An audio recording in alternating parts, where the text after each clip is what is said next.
Many people today think if you become a follower of God, you will be blessed, you'll be protected and preserved from the real hardships of life.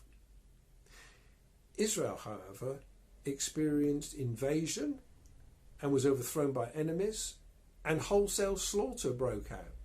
And it wasn't just once or twice. We think of the Assyrians coming in under Sennacherib, the Babylonians under Nebuchadnezzar, and then there were the Greeks, the Seleucids, the Persians, the Romans, the list goes on. And yet somehow God preserved his people, and his people preserved their faith. Here we are, thousands of years later, and yet still the Jewish nation and the church calling out in the name of the Lord. O God, the nations have come into your inheritance and defiled your holy temple.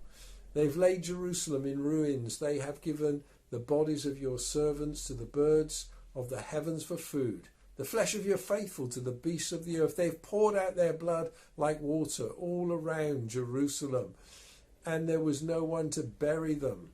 We have become a taunt to our neighbours, mocked and derided by those around us. How long, O Lord, will you be angry forever? And there's a mixture of recognition that these things happen in part because the nations around and the nations through history were evil, but also a recognition that some of this was brought on ourselves by our sins. Do not remember against us our former iniquities. Let your compassion come speedily to help us, for we are brought very low. But it's not just that the disgrace is experienced by the people of God, it's also dishonour to God. And therefore, verse 10, why should the nations say, where is their God? Let the avenging of the outpoured blood of your servants be known among the nations before your eyes. God, intervene. Let the groans of the prisoners come before you. Preserve those doomed to die.